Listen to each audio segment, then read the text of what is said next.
പറഞ്ഞു. ഞാൻ വീണിട്ടൊക്കെ ഉണ്ട് സ്റ്റേജിൽ കളിക്കുന്നതിനിടയ്ക്ക്, ഡാൻസ് കളിക്കുന്നതിനിടയ്ക്ക് ചിലപ്പം പുറകോട്ട് വീഴും. ഏത് പ്രോഗ്രാമിലായിരുന്നു? ഏതാന്ന് എനിക്ക് ഓർമ്മയില്ല. ചെയ്ത് അങ്ങനെയൊക്കെ ഉണ്ടായിട്ടുണ്ട്. ചിലപ്പം കൂട്ടിയിടിക്കും, ഇത്രയും പേര് സ്റ്റേജിൽ കൂട്ടിയിടിക്കും, ഒരാൾ അങ്ങോട്ട് മാറിപ്പോവും, മൈക്ക് ചിലപ്പം പറഞ്ഞ ലിറിക്സ് മറന്നു പോകുന്ന സംഭവങ്ങളുണ്ട്. അതൊക്കെ നമ്മൾ ഇത്രയും കാര്യങ്ങൾ ചെയ്യുമ്പം അതിനിടയ്ക്കുള്ള വളരെ ചെറിയ കുറച്ച് കാര്യങ്ങളായിട്ട് ഞാനതിനെ കാണുന്നുള്ളൂ. കാരണം 1.5 മണിക്കൂർ ഈ മുമ്പിൽ നിൽക്കുന്ന ആൾക്ക് ഒന്നും വിഷയമല്ല. ആ സമയത്ത് നമ്മുടെ ഓഡിയൻസ് എന്ന് പറയുന്നത് അവർ ഫുൾ ഓൺ എൻജോയ് ചെയ്തുകൊണ്ടിരിക്കുകയാണ്, ഞാനത് കണ്ടുകൊണ്ടിരിക്കുകയാണ്. അവർക്ക് ഈ പറഞ്ഞ ഇടയ്ക്ക് ഒരു വാക്ക് വിഴുങ്ങി പോയാൽ അവർക്ക് അവരും കൂടെ പാടിക്കൊണ്ടിരിക്കുക, അവർ അറിയത്തോലൊന്നും ഉണ്ടാവില്ല. അപ്പം നമ്മൾ അവർ സന്തോഷമായിട്ടിരിക്കുമെന്ന്, പിന്നെ അത് റെക്കോർഡ് ചെയ്ത് പുറത്തൊരാൾ കാണുമ്പം അയാൾക്കെന്ത് തോന്നുന്നൊന്നും എനിക്കിപ്പോൾ ചിന്തിക്കേണ്ട കാര്യമുണ്ടെന്ന് എനിക്ക് തോന്നുന്നില്ല. ആ സമയത്ത് എൻ്റെ ജോലി എന്ന് പറഞ്ഞാൽ എൻ്റെ മുമ്പിലുള്ള ഓഡിയൻസിനെ സന്തോഷിപ്പിക്കാനാണ്. അത് മാക്സിമം നമ്മൾ ചെയ്യുന്നുണ്ട്, അടിപൊളിയായിട്ട് അത് പോകുന്നുണ്ട്. അതുപോലെ ഗൗരിയുടെ ഭക്തി ഗാനങ്ങളൊക്കെ അത് ലിസൺ ചെയ്യാൻ തന്നെ ഭയങ്കര രസമാണ്. മാധവ മാമ അതൊക്കെ കേൾക്കാനായിട്ട് ഭയങ്കര രസമാണ്. അതൊന്ന് എനിക്ക് വേണ്ടിയിട്ടൊന്ന് പാടാമോ? മാധവ മാമവ ദേവാ, മാധവ മാമവ ദേവാ, കൃഷ്ണ യാദവ കൃഷ്ണ യദുകുല കൃഷ്ണ, മാധവ മാമവ ദേവാ, കൃഷ്ണ യാദവ കൃഷ്ണ യദുകുല കൃഷ്ണ, മാധവ മാമവ ദേവ.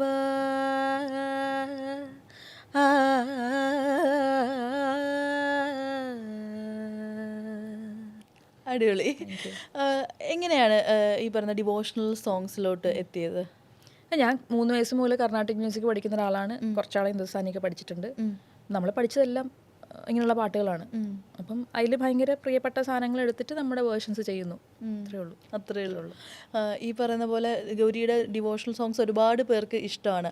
ആ കൂട്ടത്തിൽ തന്നെ ഈ പറയുന്ന പോലെ ഡിവോഷണൽ സോങ്സിന് തന്നെ ഒരു കൈൻഡ് ഓഫ് വസ്ത്രധാരണം വേണമെന്ന് ഒരുപാട് പേര് അങ്ങനെ പറയാറുണ്ട്. അതായത് ഡിവോഷണൽ ചെയ്യുന്ന സമയത്ത് നമ്മൾ ഇന്ന പോലെ ഡ്രസ്സ് ചെയ്യണം, ഭയങ്കര ദൈവികമായിട്ടുള്ള രീതിയിൽ ഡ്രസ്സ് ചെയ്യണം. ശരിക്കും പറഞ്ഞാൽ എന്താണ് ബന്ധം? ദൈവികം എന്താന്നുള്ളത് തന്നെ ഒരു വലിയ ക്വസ്റ്റ്യൻ ആണല്ലോ. ദൈവം എന്നുള്ളൊരു സംഭവം ഉണ്ടെങ്കിൽ ആ ദൈവം തന്നെയാണ് നിക്കറുണ്ടാക്കിയതും സാരി ഉണ്ടാക്കിയതും. അപ്പം സാരി എടുത്താലേ ദൈവികമാവുള്ളൂ, നിക്കറിട്ടാൽ ദൈവികമാവില്ലെന്ന് പറയുന്ന അത് ആളുകളുടെ ചിന്താഗതിയിൽ മാത്രം വരുന്ന സാധനമാണ്. ഭക്തി എന്ന് പറയുന്നത് അല്ലെങ്കിൽ ഡിവോഷൻ എന്ന് പറയുന്നതാണെങ്കിലും, devotion is basically passion for me. നമ്മൾ പെർട്ടിക്കുലർ സാധനത്ത് ഭയങ്കര പാഷനേറ്റ് ആയിട്ട് ഇറങ്ങിക്കഴിഞ്ഞാൽ നമ്മൾ അതിനെ ദൈവമായിട്ട് കണ്ട് ചെയ്യുന്നുള്ളൂ. അപ്പം എനിക്ക് എൻ്റെ ജോലി എന്ന് പറഞ്ഞാൽ ദൈവം തന്നെയാണ്. അപ്പം അത്രയും സ്നേഹത്തോടു കൂടിയാണ് ഞാൻ അത് ചെയ്യുന്നത്.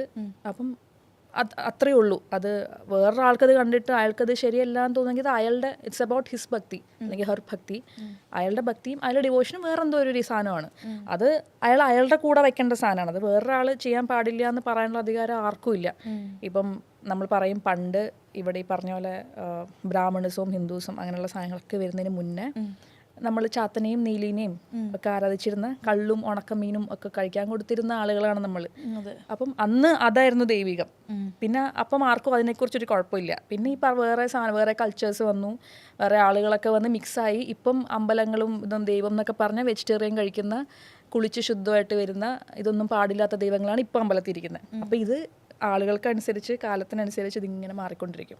അത് വളരെ സബ്ജക്റ്റീവായിട്ടുള്ള സാധനം. അപ്പോൾ അത്രയും ചിന്തിക്കാൻ ബോധമില്ലാത്ത ആളുകളാണ് വന്നിട്ട് ഇങ്ങനെ ഇത് ചെയ്യാൻ പാടുള്ളൂ, ഇങ്ങനെ ചെയ്യാൻ പാടുള്ളൂ എന്ന് പറയും. അപ്പോൾ അത് അവരുടെ ബോധമില്ലായ്മയായിട്ട് മാത്രമേ അതിനെ കാണാൻ പറ്റുള്ളൂ. അതെ, ഒരാളുടെ ഔട്ട്ഫിറ്റ് വെച്ചിട്ട് ഒരാളെ ജഡ്ജ് ചെയ്യാൻ പറ്റുമോ? ഒന്നും വെച്ച് ജഡ്ജ് ചെയ്യാൻ പാടില്ല. ഔട്ട്ഫിറ്റ് മാത്രമല്ല, ഒരാളുടെ ഒന്നിനെയും വെച്ച് ഞാൻ അയാളെ ജഡ്ജ് ചെയ്യാൻ പാടില്ല എന്ന് വിശ്വസിക്കുന്ന ആളാണ് ഞാൻ. കാരണം അയാളുടെ ബാക്ക് സ്റ്റോറി എന്താണ്, അയാൾ എവിടെ നിന്ന് വരുന്നത്, അയാളെങ്ങനെയാണ് വളർന്നത്, അയാൾ എന്ത് കണ്ടു, എന്ത് കേട്ടു, എന്ത് ചെയ്തു, ഒരുപാട് കാര്യങ്ങളുണ്ടല്ലോ. അയാൾ തലയ്ക്കകത്ത് നിന്ന് നടക്കുന്നത് അയാൾക്ക് പോലും അറിയണ്ടാവില്ല ചിലപ്പോൾ.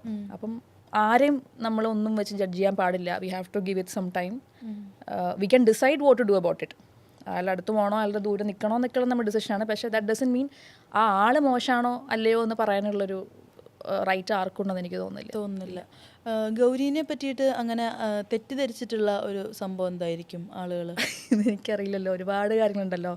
ഈ പറയുന്ന കേട്ടിട്ട് ഇങ്ങനെ ഞെട്ടിട്ടുണ്ടേ, ഞാൻ എപ്പോഴാണ് അത് ചെയ്തത്, നമ്മൾ പോലും അറിയാത്ത റൂമേഴ്സ് നമ്മളെ പറ്റിയിട്ട് കേൾക്കുന്നുണ്ടായിരിക്കും. അല്ല, ജനറലി എനിക്ക് തോന്നുന്നു ഞാൻ പേർപ്പസ്ഫുള്ളി ആളുകളെ ട്രിഗർ ചെയ്യുന്ന ഒരാളാന്നൊരു ചിന്താഗതി ജനറലി ഉണ്ടെന്ന് എനിക്ക് തോന്നുന്നുണ്ട്. പക്ഷെ അങ്ങനെയൊന്നുമില്ല. ഞാൻ എൻ്റെ രീതിക്ക് കാര്യങ്ങൾ ഇങ്ങനെ ചെയ്തു പോകണം, എൻ്റെ സന്തോഷത്തിനുള്ള കാര്യങ്ങൾ, എനിക്കിഷ്ടമുള്ള കാര്യങ്ങൾ ചെയ്തു പോകണമെന്നുള്ള, അല്ലാണ്ട് അങ്ങനെ എന്തെങ്കിൽ പിന്നെ ഇവരെ ഞാൻ അങ്ങോട്ട് മലത്തിയേക്കാന്ന് പറഞ്ഞിട്ടൊന്നും ചെയ്യാറ്. അങ്ങനെയൊന്നുമില്ല. അതെ, ശരിക്കും പറഞ്ഞാൽ എങ്ങനെയാ, പെട്ടെന്ന് ദേഷ്യം വരുന്ന കൂട്ടത്തിലാണോ?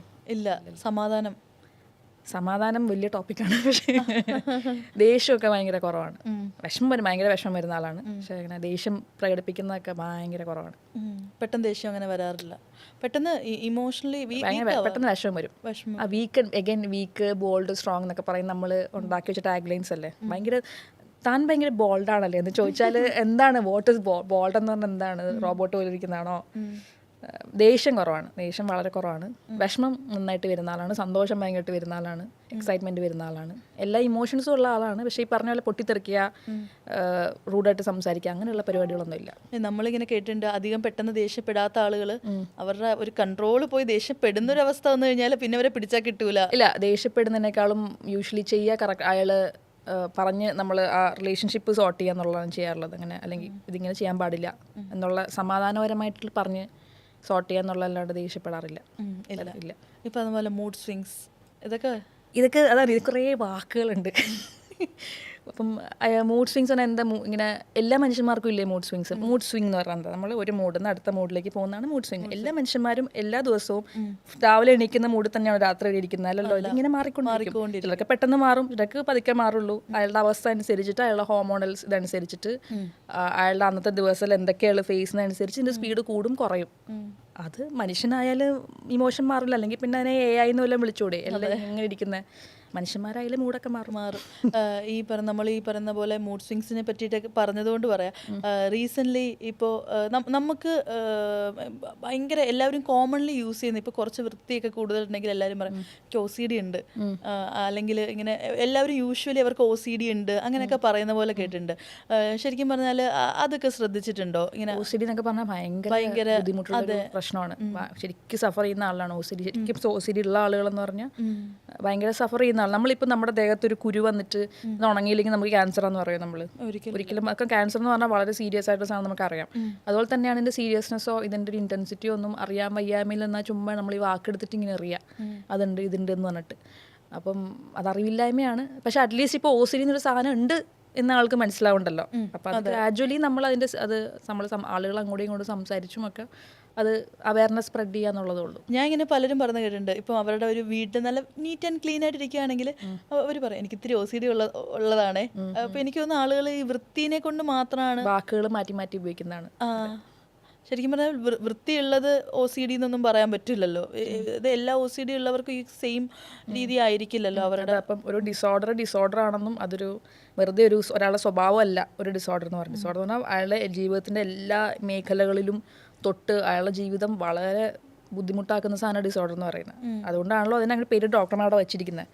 അപ്പം എടുത്തിട്ട് ഇങ്ങനെ എല്ലായിടത്തും വാരി വെതറി യൂസ് ചെയ്യാനുള്ള കാര്യങ്ങളല്ല. എന്താണെങ്കിലും എല്ലാ വാക്കുകളും ഞാൻ പറഞ്ഞാൽ ഈ മെൻ്റൽ ഹെൽത്തുമായിട്ട് ബന്ധപ്പെട്ടുള്ള ഒരുപാട് വാക്കുകൾ ഇങ്ങനെ എടുത്തിട്ട് ബൈപ്പോളറൊക്കെ വെറുതെ എടുത്തിട്ട് ആൾ ഉപയോഗിക്കും. മൂഡ് സ്വിങ്സ് പോലും ശരിക്കും അതാണ് ഇതിൻ്റെ അർത്ഥം എന്താണെന്ന് അറിയാൻ നമ്മൾ റെഗുലർ സംസാരത്തിൽ ഇപ്പോൾ ഇതെല്ലാം എടുത്തിട്ട് എല്ലാവരും ഉപയോഗിച്ച് ശരിക്കും എന്താണെന്ന് ഇപ്പോൾ ആർക്കും അറിയാത്ത അവസ്ഥയിലേക്ക് എത്തിയിട്ടുണ്ട്. അപ്പോൾ മേ ബി നമ്മളിങ്ങനെ ഈ സംസാരിക്കുന്നത് കൊണ്ട് തന്നെ റിയലായിട്ട് ഡയഗ്നോസ് ചെയ്ത ഒരാൾ എനിക്ക് OCD ആണെന്ന് പറഞ്ഞാൽ പോലും അതിപ്പോൾ എല്ലാവർക്കും ഉള്ളതല്ലേ എന്നുള്ള രീതി അല്ലേ? ആ പ്രശ്നമുണ്ട്. യെസ്. ഇങ്ങനെയുള്ളവരായിട്ട് എങ്ങനെയാണ് ഇപ്പോൾ യൂഷ്വലി നമ്മൾ ട്രീറ്റ് ചെയ്യേണ്ടതെന്ന് ആലോചിച്ചിട്ടുണ്ടോ? പ്രൊഫഷണൽ ഹെൽപ്പ് ഫസ്റ്റ് അയാൾ പോയി എടുക്കുക, പിന്നെ നമ്മൾ അവെയർ ആവുക, ചുറ്റുമുള്ള കാര്യങ്ങളെ കുറിച്ചിട്ട് നമ്മൾ അവെയർ ആവുക. ഇപ്പം മുന്നൊക്കെ ആണെങ്കിൽ ഈ പോസ്റ്റ്പാർട്ടം ഡിപ്രഷൻ എന്ന് പറയുമ്പോൾ എല്ലാവരും കളിയാക്കി. ഇപ്പോൾ കുറച്ചുകൂടി പോസ്റ്റ്പാർട്ടം ഡിപ്രഷൻ കുറച്ചുകൂടെ സീരിയസ് ആയിട്ട് എടുത്തു തുടങ്ങിയിട്ടുണ്ട്. അതുപോലെ കൂടുതൽ ആളുകൾ ഇതിനെക്കുറിച്ച് സംസാരിച്ച് ഇപ്പം സോഷ്യൽ മീഡിയ എന്നുള്ള സാധനത്തിൻ്റെ ഏറ്റവും വലിയ ഗുണം എന്ന് തന്നെ എല്ലാവരും ഫുൾ ടൈം ഇതിനകത്ത് ഇരിക്കുന്നതുകൊണ്ട് നമ്മൾ നല്ല സാധനം എത്തിച്ചു കഴിഞ്ഞാൽ ഉറപ്പായിട്ടും ആളുകൾ തലയിലോട്ട് കയറും.